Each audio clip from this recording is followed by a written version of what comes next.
എന്തൊക്കെ ഉണ്ടെന്ന് പറഞ്ഞാലും, അതായത് നല്ലൊരു ക്വാളിറ്റി സർട്ടിഫിക്കേഷൻ ഉണ്ട്, നല്ല ക്വാളിഫിക്കേഷൻ ഉണ്ട്, വർക്ക് എക്സ്പീരിയൻസ് ഉണ്ട്, ഹൈലി റെഫേർഡ് ആയിട്ടുള്ളൊരു എംപ്ലോയി ആണ്, അല്ലെങ്കിൽ ഹൈലി റെഫേർഡ് ആയിട്ടുള്ള കാൻഡിഡേറ്റ് ആണ് എന്നൊക്കെ പറഞ്ഞാലും നമ്മുടെ എല്ലാവരുടെയും വിധി എഴുതുന്ന ഒരു ദിവസമുണ്ട്, ഇൻ്റർവ്യൂ ഡേ. എങ്ങനെയൊക്കെ പ്രിപ്പയർ ചെയ്തെന്ന് പറഞ്ഞാലും ചിലപ്പോൾ അതൊന്ന് പാളാൻ ചാൻസ് ഉണ്ട്. അപ്പോൾ നമ്മൾ ഇന്നത്തെ വീഡിയോയിൽ ഡിസ്കസ് ചെയ്യുന്നത് പ്രധാനമായിട്ടും അക്കൗണ്ടിങ് അല്ലെങ്കിൽ ഫിനാൻസ് മേഖലയിലോട്ട് നിങ്ങൾ അപ്ലൈ ചെയ്യുന്നുണ്ടെങ്കിൽ അവിടെ നിങ്ങൾക്ക് ശ്രദ്ധിക്കാൻ പറ്റുന്ന, അല്ലെങ്കിൽ നമുക്കൊന്ന് പ്രിപ്പയർ ചെയ്തിട്ട് പോകാൻ പറ്റുന്ന കുറച്ച് ഇമ്പോർട്ടൻ്റ് ആയിട്ടുള്ള ജേർണൽ എൻട്രീസ് ആണ്. So welcome to entry commerce. അപ്പോൾ നമുക്കറിയാം, അക്കൗണ്ടിങ് അല്ലെങ്കിൽ ഫിനാൻസ് മേഖലയിൽ ഏറ്റവും കൂടുതൽ ചോദ്യം ചെയ്യപ്പെടുന്നത് ഈ പറയുന്ന ജേർണൽ എൻട്രീസ് ആണ്. അപ്പോൾ ഇത് നമ്മൾ ചിന്തിക്കും, ഓക്കെ തിയറി പഠിക്കുന്ന, അല്ലെങ്കിൽ ബികോം പഠിച്ചു, പ്ലസ് ടു കഴിഞ്ഞു, ബികോം പഠിച്ചു, അല്ലെങ്കിൽ ഒരു പോസ്റ്റ് ഗ്രാജുവേഷൻ എടുത്തു, ഒരു സർട്ടിഫിക്കേഷൻ എടുത്തു, ഇത്രയൊക്കെ പഠിച്ച ഒരു കുട്ടിക്ക് ജേർണൽ എൻട്രീസ് ഈസി ആയിട്ട് പറയാൻ പറ്റില്ല എന്ന് ചോദിച്ചു കഴിഞ്ഞാൽ അതൊരു ഇൻ്റർവ്യൂ ദിവസമാണെങ്കിൽ നമ്മൾ കുറച്ച് ട്രിക്സോട് കൂടി അത് ഓർത്തിരിക്കേണ്ടി വരും. കാരണം നമുക്കത് എഴുതി നോക്കാനായിട്ട് ഒരു പക്ഷേ ഒരു പേപ്പറോ സ്ക്രിബിൾ ചെയ്യാനായിട്ട് എന്തെങ്കിലും ഒരു നോട്ട് പാഡോ കാര്യങ്ങളോ കിട്ടണമെന്നില്ല. ചില ഇൻ്റർവ്യൂസിന് അവർ പ്രൊവൈഡ് ചെയ്യാറുണ്ട്, പക്ഷേ ചിലതിൽ നമ്മൾ മനസ്സിൽ അത് ആലോചിച്ചിട്ട് വേണം ആൻസർ പറയാനായിട്ട്. അപ്പോൾ എങ്ങനെയാണ്, അല്ലെങ്കിൽ ഏതൊക്കെയാണ് പ്രധാനമായിട്ടും നമ്മളൊന്ന് ചിന്തിച്ചിരിക്കേണ്ട ജേർണൽ എൻട്രീസ്? അപ്പോൾ അതാണ് നമ്മൾ ഇന്ന് ഫോക്കസ് ചെയ്യാൻ പോകുന്നത്. അതിൽ ഒന്നാമത്തെ കാര്യമാണ് റൂൾസ് ഓഫ് അക്കൗണ്ടിങ്. നമ്മൾ ബൈഹാർട്ടായിട്ട്, അല്ലെങ്കിൽ ഏതുറക്കത്തിൽ ചോദിച്ചാലും ഏതൊരു കൊമേഴ്സ് വിദ്യാർത്ഥിയും പറയുന്നൊരു സംഭവമുണ്ട്, debit all expenses and losses, credit all incomes and gains എന്ന് പറഞ്ഞിട്ട്. അപ്പോൾ ഇത് ഇങ്ങനെ അല്ലാതെ പെട്ടെന്ന് ക്യുക്കായിട്ട് ഇൻ്റർവ്യൂ ബോഡിയിൽ നിന്ന് ഒരാൾ ചോദിക്കുകയാണ്, അസറ്റ് ഇൻക്രീസ് ചെയ്യുമ്പോൾ എന്ത് ചെയ്യണം, ഡെബിറ്റ് ചെയ്യണോ ക്രെഡിറ്റ് ചെയ്യണോ? അങ്ങനെ ചോദിക്കുമ്പോൾ നമ്മളൊന്ന് പെടും. കാരണം നമുക്കൊന്ന് ചിന്തിക്കേണ്ടി വരും, അസറ്റ് ഇൻക്രീസ് ചെയ്യുമ്പോൾ അത് ഡെബിറ്റ് ആണെന്നും അസറ്റ് ഡിക്രീസ് ചെയ്യുമ്പോൾ ക്രെഡിറ്റ് ആണെന്നുള്ളത് കൃത്യമായിട്ട് നമുക്ക് ഓർത്തിരിക്കാൻ പറ്റണം. അതേപോലെ ലയബിലിറ്റി ഇൻക്രീസ് ചെയ്യുമ്പോൾ ക്രെഡിറ്റ് ആണെന്നും ലയബിലിറ്റി ഡിക്രീസ് ചെയ്യുമ്പോൾ അത് ഡെബിറ്റ് ആണെന്നും അറിഞ്ഞാൽ മാത്രമാണ് പിന്നീട് അങ്ങോട്ടുള്ള പല ക്വസ്റ്റ്യൻസ് നമുക്ക് ഈസി ആയിട്ട് പറയാൻ പറ്റുള്ളൂ. അപ്പോൾ ഇത് നമ്മുടെ മനസ്സിൽ കൃത്യമായിട്ട് നിങ്ങൾ ഓർത്തിരിക്കണം. സോ ഫസ്റ്റ് വൺ എന്ന് പറയുന്നത് ഈ പറയുന്ന റൂൾസ് ഓഫ് അക്കൗണ്ടിങ്ങിൻ്റെ വളരെ ബേസ് ആയിട്ട്, ക്രെഡിറ്റ് എന്ന് പറഞ്ഞാൽ എന്താണ്, ഡെബിറ്റ് എന്ന് പറഞ്ഞാൽ എന്താണ്, അസറ്റ് ഇൻക്രീസ് ചെയ്യുമ്പോൾ എന്ത് ചെയ്യണം, അല്ലെങ്കിൽ ലയബിലിറ്റി ഡിക്രീസ് ചെയ്യുമ്പോൾ എന്ത് ചെയ്യണം, ക്യാപിറ്റൽ എന്ത് നേച്ചറാണ്, അത് എക്സ്പെൻസ് ആണോ, ഇക്വിറ്റി ആണോ, അല്ലെങ്കിൽ ഡെബിറ്റ് ആണോ, ഇൻക്രീസ് ആണോ, ഡിക്രീസ് ആണോ, അങ്ങനെയുള്ള കുറച്ച് ട്രിക്കി ആയിട്ടുള്ള രീതിയിൽ വേണം നമ്മൾ ഈ പറയുന്ന റൂൾസ് ഓഫ് അക്കൗണ്ടിങ്ങിനെ മനസ്സിലാക്കാനായിട്ട്. ഇനി പ്രധാനമായിട്ടുള്ള ജേർണൽ എൻട്രീസ് ഏതൊക്കെയാണെന്നുള്ളതാണ് നമ്മൾ നോക്കാൻ പോകുന്നത്. അതിൽ ആദ്യത്തെയാണ് സാലറി ഡ്യൂ. ഇപ്പോൾ നമ്മളോട് ചോദിക്കുകയാണ് salary due but not paid. നമുക്ക് ആ ഒരു ഒറ്റ ഫ്രാക്ഷൻ ഓഫ് സെക്കൻഡിൽ ആൻസർ പറയേണ്ടി വരും. സാലറി ഡ്യൂ ആയിട്ടുണ്ട് പക്ഷേ പേ ചെയ്തിട്ടില്ല. അപ്പോൾ നമുക്കറിയാം അതൊരു ഔട്ട്സ്റ്റാൻഡിങ് എക്സ്പെൻസ് ആണ്. എങ്ങനെയായിരിക്കും അതിൻ്റെ ജേർണൽ എൻട്രി വരിക? സാലറി എക്സ്പെൻസ് നമുക്ക് കൂട്ടണം. സോ സാലറി എക്സ്പെൻസ് കൂട്ടുക എന്ന് പറയുമ്പോൾ as it is an expense, അത് നമുക്ക് ഡെബിറ്റ് ചെയ്യേണ്ടി വരും. ഇനി എങ്ങോട്ട് നമ്മൾ അതിനെ ഡെബിറ്റ് ചെയ്യുക? Salary payable account. പേ ചെയ്യാനുണ്ട്, പേ ചെയ്തിട്ടില്ല. അപ്പോൾ നമുക്ക് ഈ ഒരു ട്രാൻസാക്ഷൻ പറയുമ്പോൾ തന്നെ കൃത്യമായിട്ട് അതിനകത്തുള്ള അക്കൗണ്ട്സ് ഐഡൻറ്റിഫൈ ചെയ്യാൻ പറ്റണം. സോ സാലറി ഔട്ട്സ്റ്റാൻഡിങ് ആണെങ്കിൽ ഡെഫിനറ്റ്ലി സാലറി എക്സ്പെൻസ് കൂട്ടണം. അപ്പോൾ അത് ഡെബിറ്റ് ചെയ്യുന്നു, കൂട്ടുന്നത് സാലറി പേയബിളിലോട്ടായിരിക്കും. അപ്പോൾ അതിലേക്ക് നമ്മൾ അതിനെ ക്രെഡിറ്റ് ചെയ്യും. അപ്പോൾ ഈസി ആയിട്ട് അക്കൗണ്ട്സ് ഐഡൻറ്റിഫൈ ചെയ്യുക, പെട്ടെന്ന് ആ സംഭവം ഏത് ബേസിലോട്ടാണ് കണക്ട് ചെയ്യാൻ പറ്റുക, ഡെബിറ്റ് ആണോ ക്രെഡിറ്റ് ആണോ, അസറ്റ് ആണോ എക്സ്പെൻസ് ആണോ എന്നുള്ളത് ക്യുക്കായിട്ട് മനസ്സിലാക്കിയിട്ട് വേണം നമുക്ക് ആ ഒരു ആൻസർ കൊടുക്കാനായിട്ട്. ഇനി ഇതിൻ്റെ തന്നെ ഒരു കണ്ടിന്യൂവേഷൻ ജേർണൽ എൻട്രി ആണ് സാലറി പെയ്ഡ് നെക്സ്റ്റ് മന്ത്. അതായത് അടുത്ത മാസത്തേക്കുള്ള സാലറി നമ്മൾ പേ ചെയ്യുകയാണ്. എങ്ങനെ വരിക? റിവേഴ്സ് ചെയ്യണം അല്ലേ? സാലറി പേയബിൾ അക്കൗണ്ട് ഡെറ്റഡ് ടു, അതൊരു പേയ്മെൻ്റ് ആണ്. പേയ്മെൻറ്റ് നടക്കുന്നു എന്ന് പറയുമ്പോൾ തന്നെ എന്ത് വേണം?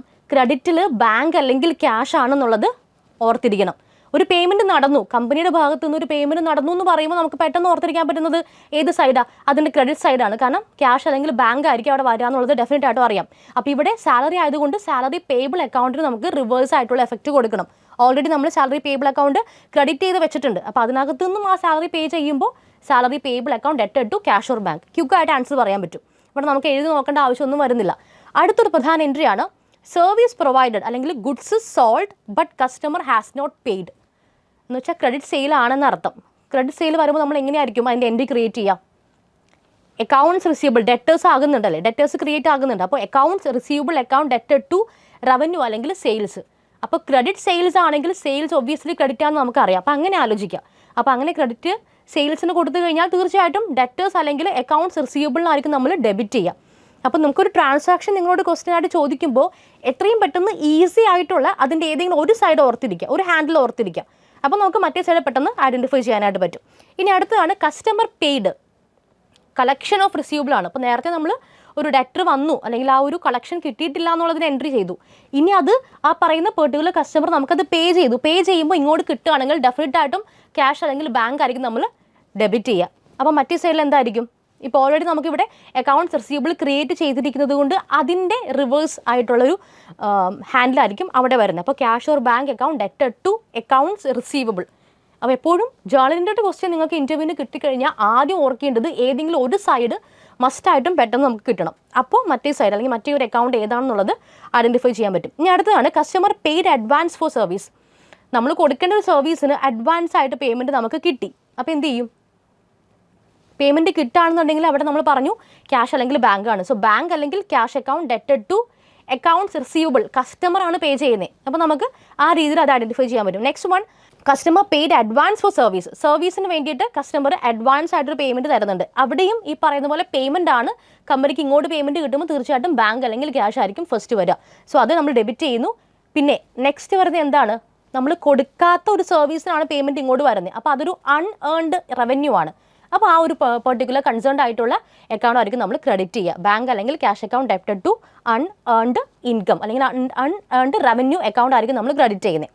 ഇനി അടുത്തതാണ് നമ്മൾ ആ സർവീസ് പ്രൊവൈഡ് ചെയ്യുകയാണ്. ഇപ്പോൾ നമുക്ക് സർവീസിന് വേണ്ടിയിട്ട് അഡ്വാൻസ് എമൗണ്ട് ആണ് ഇപ്പോൾ കിട്ടിയത്.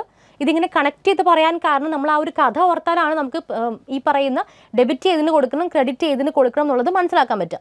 ഇനി കസ്റ്റമർ ഈ പറയുന്ന സർവീസ് അല്ലെങ്കിൽ നമ്മൾ കസ്റ്റമർക്ക് സർവീസ് കൊടുക്കുകയാണെന്നുണ്ടെങ്കിൽ ഈ നേരത്തെ ചെയ്ത എൻട്രീനെ റിവേഴ്സ് ചെയ്യണം. കാരണം ആ എഫക്റ്റ് നമുക്ക് ന്യൂട്രലൈസ് ചെയ്യണമല്ലോ. അപ്പോൾ എങ്ങനെ വരും? അൺഏൺഡ് റവന്യൂ അക്കൗണ്ട് ഡെറ്റഡ് ടു റവന്യൂ അല്ലെങ്കിൽ സർവീസ് ഇൻകം. അത് എന്താണോ സർവീസ് അല്ലെങ്കിൽ എന്താണോ നമ്മൾ കൊടുക്കുന്നത് അത്. അപ്പോൾ അൺഏൺഡ് റവന്യൂ ഓൾറെഡി ക്രെഡിറ്റ് ചെയ്തിട്ടുണ്ട്. നമ്മൾ അതിനെ ഇനി ഡെബിറ്റ് ചെയ്യണം. എന്നാലാണ് ആ ഓപ്പോസിറ്റ് ആക്ഷൻ കറക്റ്റ് ആവുള്ളൂ. ആൻഡ് ദെൻ ടു റവന്യൂ അല്ലെങ്കിൽ സർവീസ് ഇൻകം. അപ്പോഴാണ് കറക്റ്റായിട്ട് ആ റവന്യൂ നമുക്ക് മാച്ച് ചെയ്യാൻ പറ്റുക. ബിക്കോസ് ഇവിടെ ലയബിലിറ്റി ഡിക്രീസ് ചെയ്യുകയും ഇൻകം ഇൻക്രീസ് ചെയ്യുകയാണ് ചെയ്യുന്നത്. ഓക്കെ, ഇത്രയും ഡീറ്റെയിൽസ് ഒന്നും നമുക്കൊരു ജേർണൽ എൻട്രി ക്വസ്റ്റ്യൻ ചോദിക്കുമ്പോൾ ഓർത്തിരിക്കാൻ പറ്റില്ല. ആകെ നിങ്ങൾ ഓർക്കേണ്ടത് പെട്ടെന്ന് ഐഡൻറ്റിഫൈ ചെയ്യാൻ പറ്റുന്ന ഒരു സൈഡ് ഓർത്തിരിക്കുക എന്നുള്ളതാണ്. ഇനി അടുത്തൊരു സിറ്റുവേഷനാണ് നിങ്ങളോട് ചോദിക്കുകയാണ് planning four bad debts. Okay, what could be the journal entry for planning four bad debts? Bad debts വരാൻ ചാൻസ് ഉണ്ട്, നമ്മൾ അതിന് വേണ്ടി പ്ലാൻ ചെയ്യണം. അപ്പോൾ എന്താ അവിടെ ക്രിയേറ്റ് ചെയ്യേണ്ടേ? പ്രൊവിഷൻ ആണ് അല്ലെങ്കിൽ അലവൻസ് ഫോർ ബാഡ് ഡെറ്റ്സ് ആണ് നമുക്കവിടെ ക്രിയേറ്റ് ചെയ്യേണ്ടത്. ബാഡ് ഡെറ്റ്സ് ക്രിയേറ്റ് ചെയ്യണമല്ലോ, ദാറ്റ് ഇസ് ആൻ എക്സ്പെൻസ്. അപ്പോൾ എക്സ്പെൻസ് ആണെങ്കിൽ തീർച്ചയായിട്ടും നമുക്കതിനെ ഡെബിറ്റ് ചെയ്യണം. അപ്പോൾ ഡെബിറ്റ് വന്നു. ഇനി എന്താ വരണ്ടേ? ബാഡ് ഡെറ്റ്സ് ക്രിയേറ്റ് ചെയ്തു, ഒരു സൈഡ് നമുക്ക് കിട്ടി. ഇനി എന്താ നമ്മൾ ചെയ്യാൻ പോകുന്നത്? പ്രൊവിഷൻ ക്രിയേറ്റ് ചെയ്യാൻ പോവുക. പ്രൊവിഷൻ എന്ന് പറഞ്ഞാൽ എന്താണ്? ലയബിലിറ്റി ആണ്. So of course that is to be credited. So allowances for doubtful debts account ആയിരിക്കും അവിടെ ക്രെഡിറ്റ് ആവുക. അപ്പോൾ ബാഡ് ഡെറ്റ്സ് എന്ന് കേട്ടപ്പോൾ തന്നെ നമുക്ക് ഡെബിറ്റ് ചെയ്യാൻ പറ്റി. അപ്പോൾ നേരെ അപ്പുറത്തെ സൈഡിൽ അല്ലെങ്കിൽ ക്രെഡിറ്റ് ചെയ്യേണ്ട ഭാഗത്ത് അതിനുള്ള പ്രൊവിഷൻ ആയിരിക്കും നമ്മൾ ക്രെഡിറ്റ് ചെയ്യുക. അപ്പോൾ അങ്ങനെ ഓർക്കുക. Next one, write off non collectable account. അപ്പോൾ നമ്മളിപ്പോൾ പ്രൊവിഷൻ ക്രിയേറ്റ് ചെയ്തു. ഇനിയിപ്പോൾ ഈ പറയുന്ന ഒരു ട്രാൻസാക്ഷൻ അല്ലെങ്കിൽ ഒരു ഡെറ്റർ ഫെയിൽ ആവുകയാണ് പേ ചെയ്യാൻ, അല്ലെങ്കിൽ അതൊരു ബാഡ് ഡെറ്റ്സ് ആയിട്ട് മാറുകയാണെങ്കിൽ നമ്മൾ ഇതിനകത്തു നിന്നുള്ള പ്രൊവിഷനിൽ നിന്നായിരിക്കും ആ പേ ഓഫ് കൊടുക്കുന്നത്. അപ്പോൾ എങ്ങനെ അതിനെ റിവേഴ്സ് ചെയ്യാൻ പറ്റും? ഇവിടെ ഓൾറെഡി നമുക്കിപ്പോൾ പ്രൊവിഷൻ ക്രിയേറ്റ് ചെയ്തിട്ടുണ്ടെങ്കിൽ ആ പ്രൊവിഷനിൽ നിന്നും ഈ പറയുന്ന ബാഡ് ഡെറ്റ്സ് പേ ഓഫ് ചെയ്യുകയാണെങ്കിൽ റിവേഴ്സ് എഫക്റ്റ് പോകും. അതായത് allowance for bad debts account ഡെറ്റഡ് ടു അക്കൗണ്ട്സ് റിസീവബിൾ. ഓക്കെ, അപ്പോൾ ആ രീതിയിൽ കണക്ട് ചെയ്ത് ഓർത്തിരിക്കുക. ഇനി പെട്ടെന്ന് ഒരു ക്വിക്ക് ജേർണൽ എൻട്രി ചോദിക്കുകയാണ്. ക്യാപിറ്റൽ കൊണ്ടുവന്നു, ഓണർ ക്യാപിറ്റൽ കൊണ്ടുവന്നു. Capital is a liability. കൊണ്ടുവരുന്നത് ഒരു പക്ഷേ ക്യാഷ് ആയിട്ടോ ബാങ്ക് ആയിട്ടോ ആയിരിക്കും. അപ്പോൾ നമ്മൾ നേരത്തെ പറഞ്ഞു ക്യാഷോ ബാങ്കോ ഉണ്ടെന്ന് കണ്ട അപ്പോൾ തന്നെ അതിനെ കൺസേൺഡ് ആയിട്ടുള്ള ബാലൻസ് കൊടുക്കുക. അപ്പോൾ ഇവിടെ ക്യാപിറ്റൽ ഇൻട്രൊഡ്യൂസ് ചെയ്തു എന്ന് പറയുമ്പോൾ ക്യാഷ് ആയിട്ടോ അല്ലെങ്കിൽ ബാങ്ക് ത്രൂ ആയിരിക്കും ആ പേയ്മെൻറ്റ് വരുന്നത്. അപ്പോൾ അങ്ങനെ ആകുമ്പോൾ നമ്മൾ അതിനെ ഡെബിറ്റ് ചെയ്യുന്നു. ക്യാപിറ്റൽ അതൊരു ലയബിലിറ്റി ആയതുകൊണ്ട് that is to be credited. Clear ആണല്ലോ. ഇനി ഡിപ്രീസിയേഷൻ എന്നുള്ളതിന് ജേർണൽ എൻട്രി ചോദിക്കുമ്പോൾ തന്നെ നമുക്കറിയാം ഡിപ്രീസിയേഷൻ എന്ന് പറയുന്ന ഒരു അക്കൗണ്ട് ഓപ്പൺ ചെയ്തിട്ടുണ്ടായിരിക്കും. ഡിപ്രീസിയേഷൻ ഒരു എക്സ്പെൻസ് ആണ്. സോ അത് നമ്മൾ ഡെബിറ്റ് ചെയ്യും. ഡെബിറ്റ് ചെയ്ത് കഴിഞ്ഞാൽ ഒബ്വിയസ്ലി ക്രെഡിറ്റ് പോകുന്നത് കൺസേൺഡ് ആയിട്ടുള്ള അസറ്റിനായിരിക്കും. കാരണം അസറ്റിൻ്റെ വാല്യൂ ഡിക്രീസ് ചെയ്യാണ്. അസറ്റ് അല്ലെങ്കിൽ ഈ പറയുന്ന ഒരു പെർട്ടിക്കുലർ ഫിക്സഡ് അസറ്റ് എന്ന് പറയുന്നതിന് നമ്മൾ ക്രെഡിറ്റ് കൊടുക്കാൻ കാരണം ഇവിടെ ഡിപ്രീസിയേഷൻ മൂലം അതിൻ്റെ വാല്യൂ കുറയാണ്. അപ്പോൾ ഡിപ്രീസിയേഷൻ അക്കൗണ്ട് ഡെറ്റഡ് ടു കൺസേൺഡ് ആയിട്ടുള്ള അസറ്റ് ഏതാണോ അസറ്റിൻ്റെ പേരിലായിരിക്കും ജേർണൽ എൻട്രി ക്രിയേറ്റ് ആകുക. ഇനി ഡിവിഡൻഡ് ഡിക്ലെയർഡ്, നമ്മൾ പെട്ടെന്നൊന്നും തിയറി പഠിക്കുന്ന സമയത്ത് യൂസ് ചെയ്യാത്ത വളരെ റെയർ ആയിട്ടൊക്കെയാണ് ഇങ്ങനത്തെ ജേർണൽ എൻട്രീസ് നമുക്ക് ക്വസ്റ്റ്യൻസിൽ കിട്ടുക. പക്ഷേ പ്രാക്ടിക്കലി നമുക്കിത് ആൻസർ പറയാൻ പറ്റണം. ഡിവിഡൻഡ് ഡിക്ലെയർ ചെയ്തു എന്ന് പറയുമ്പോൾ നമ്മൾ ചിന്തിക്കുക ഡിവിഡൻഡ് പോകുന്നത് റീറ്റേൺഡ് ഏർണിങ്സിൽ നിന്നാണ്. റീറ്റേൺഡ് ഏർണിങ്സ് എന്ന് പറയുന്നത് ക്യാപിറ്റൽ നേച്ചറുള്ളൊരു സംഭവമാണ്. അത് കുറയാണെങ്കിൽ that is to be debited. So retained earnings എന്ന് പറയുന്നത് ക്യാപിറ്റൽ ഇക്വിറ്റി നേച്ചർ, നമ്മൾ പ്രോഫിറ്റിൽ നിന്ന് മാറ്റി വയ്ക്കുന്ന ഒരു വിഹിതമാണ് ഈ പറയുന്ന റീറ്റേൺഡ് ഏർണിങ്സ്. അതിനകത്തു നിന്നാണ് നമ്മൾ ഡിവിഡൻഡ് കൊടുക്കാൻ പോണേ. അപ്പോൾ അതിന് കുറയണമെങ്കിൽ ഈ പറയുന്ന റിട്ടേൺഡ് ഏർണിങ്സ് കുറയണമെങ്കിൽ അതിനെ നമുക്ക് ഡെബിറ്റ് ചെയ്യണം. ആൻഡ് ദെൻ ഡിവിഡൻഡ് പേയബിൾ ആയിരിക്കും നമ്മൾ അവിടെ ക്രെഡിറ്റ് ചെയ്യുക. ക്ലിയർ ആണല്ലോ. ഡിവിഡൻഡ് ഡിക്ലെയർ ചെയ്തു, dividend is going out of your returned earnings കമ്പനിയുടെ. അപ്പോൾ അതിന് കുറയുന്നു എന്ന് കാണുമ്പോൾ നമ്മൾ അതിനെ ഡെബിറ്റ് ചെയ്യുന്നു. And as it is A payment അല്ലെങ്കിൽ പേയ്മെൻറ്റ് ചെയ്യാനുള്ള കാര്യം അതുകൊണ്ട് ഡിവിഡൻഡ് പേയബിൾ എന്നായിരിക്കും ക്രെഡിറ്റിൽ വരിക. ആൻഡ് ദെൻ ഇനി പേയ്മെൻറ്റ് ചെയ്തു, അപ്പോൾ തന്നെ ഓർക്കുക ക്രെഡിറ്റിൽ ക്യാഷ് അല്ലെങ്കിൽ ബാങ്ക് ആയിരിക്കും, കാരണം അതൊരു പേയ്മെൻറ്റ് നടന്നല്ലോ. ഇനി എന്ത് സാധനമോ പേയ്മെൻറ്റ് കൊടുത്തിരിക്കുന്ന ഡിവിഡൻ്റ് ആണ്. അപ്പോൾ നമ്മൾ ഓൾറെഡി ഒരു ഡിവിഡൻഡ് പേയബിൾ അക്കൗണ്ട് ക്രിയേറ്റ് ചെയ്തിട്ടുണ്ട്. സോ ഡിവിഡൻഡ് പേയബിൾ അക്കൗണ്ട് ഡെറ്റഡ് to cash or bank. Simple. Payment വന്നു പോയി എന്ന് കേൾക്കുമ്പോൾ തന്നെ നമുക്ക് ഡെബിറ്റിലോ ക്രെഡിറ്റിലോ ക്യാഷ് അല്ലെങ്കിൽ ബാങ്ക് ആണെന്നുള്ള കാര്യം ഓർത്തിരിക്കാൻ പറ്റണം. And then interest accrued on loan. നമ്മൾ എടുത്തിരിക്കുന്ന കമ്പനിയുടെ ഒരു ലോണിൻ്റെ ഇൻട്രസ്റ്റ് അക്രൂ ആയി. ഇൻട്രസ്റ്റ് എന്ന് കേൾക്കുമ്പോൾ തന്നെ that is to be debited because that is an expense. Interest account അല്ലെങ്കിൽ ആ പറയുന്ന കൺസേൺ എന്താണോ ആ എക്സ്പെൻസ് അക്കൗണ്ട് ഡെറ്റഡ് ടു പേയബിൾ ആണ്. നമ്മൾ കൊടുത്തു എന്ന് പറഞ്ഞിട്ടില്ല, അക്രൂ ആയെന്ന് പറഞ്ഞിരിക്കുന്നത്. അപ്പോൾ പേയബിൾ ആയിട്ടുണ്ട്. അപ്പോൾ ഇൻട്രസ്റ്റ് അക്കൗണ്ട് അല്ലെങ്കിൽ ഇൻട്രസ്റ്റ് ഓൺ ലോൺ അക്കൗണ്ട് ഡെറ്റഡ് to interest on loan payable account. ക്വിക്കായിട്ട് ആൻസർ പറയാൻ പറ്റും. അടുത്തത് ഇൻട്രസ്റ്റ് പേയ്മെൻറ്റിൻ്റെ ജേർണൽ എൻട്രി ആണ്. ഈസിയാണ്, പേയ്മെൻ്റ് ആണ്. അപ്പോൾ ക്യാഷ് ഓർ ബാങ്ക് തീർച്ചയായിട്ടും അവിടെ വരും. പേയ്മെൻറ്റ് എന്താണ്? ഇൻട്രസ്റ്റ് ആണ്. ഇൻട്രസ്റ്റ് ഓൺ ക്യാപിറ്റൽ അക്കൗണ്ട് ഡെറ്റഡ് to cash or bank. Easy അല്ലേ? സോ നെക്സ്റ്റ് നമ്മൾ പറയുന്നത് making loan payment entry. Loan പേയ്മെൻറ്റിനുള്ള എൻട്രി ആണ്. അപ്പോൾ പേയ്മെൻ്റ് ആണ്, ക്യാഷ് ഓർ ബാങ്ക് തീർച്ചയായിട്ടും വരും. അപ്പോൾ ഡെബിറ്റിൽ എന്തൊക്കെ വരണം നമുക്കറിയാം. ലോണിന് ഒരു പ്രിൻസിപ്പൽ എമൗണ്ടും ഇൻട്രസ്റ്റ് എമൗണ്ടും ഉണ്ടല്ലോ. അപ്പോൾ loan payable account debtor, interest on loan account debtor to cash or bank. Principal എമൗണ്ടും ഉണ്ട്, ഇൻട്രസ്റ്റിൻ്റെ എമൗണ്ടും കൊടുക്കണം, ടു ബാങ്ക് ആണ്. അപ്പോൾ ഈ രണ്ട് കാര്യങ്ങളും ഡെബിറ്റിൽ വരുന്നു, ക്രെഡിറ്റിൽ to cash or bank. Easy ആണല്ലോ. ഇനി next one, paid insurance in advance for 6 months. അടുത്ത 6 മാസത്തേക്കുള്ള അഡ്വാൻസ് ഇൻഷുറൻസ് നമ്മൾ പേ ചെയ്തു. ഓക്കെ, അപ്പോൾ അതെങ്ങനെ നമ്മൾ കാണിക്കും? പ്രീപെയ്ഡ് ആണല്ലേ, ഇൻഷുറൻസ് പ്രീപെയ്ഡ് ആണ്. അപ്പോൾ തീർച്ചയായിട്ടും അതൊരു അസറ്റ് ആണ്. പ്രീപെയ്ഡ് ഇൻഷുറൻസ് എന്ന് പറയുമ്പോൾ അസറ്റ് ആണ്. അപ്പോൾ അസറ്റ് നമുക്ക് ഡെബിറ്റ് ചെയ്യണം because that is getting increased. Asset increase ചെയ്യാണ്. സോ പ്രീപെയ്ഡ് ഇൻഷുറൻസ് അക്കൗണ്ട് ഡെറ്റഡ് ടു എങ്ങനെയായിരിക്കും? Bank account. നമ്മൾ മേക്ക് ചെയ്യാണ് അല്ലെങ്കിൽ പേയ്മെൻറ്റ് ചെയ്യുകയാണല്ലോ, അപ്പോൾ to bank account. Okay, next one ആണ് passing each month's insurance journal entry. ഇനി നമുക്കിപ്പോൾ ഓൾറെഡി നമ്മൾ അഡ്വാൻസ് പേയ്മെൻറ്റ് കൊടുത്തു. ഇനി അതാത് മാസങ്ങളിൽ ഇത് നമുക്ക് എക്സ്പെൻസ് ആയിട്ട് കാണിക്കണം, ഇൻഷുറൻസിൻ്റെ എക്സ്പെൻസ് ആയിട്ട് കാണിക്കണം. അപ്പോൾ നമ്മൾ എങ്ങനെ ചെയ്യും?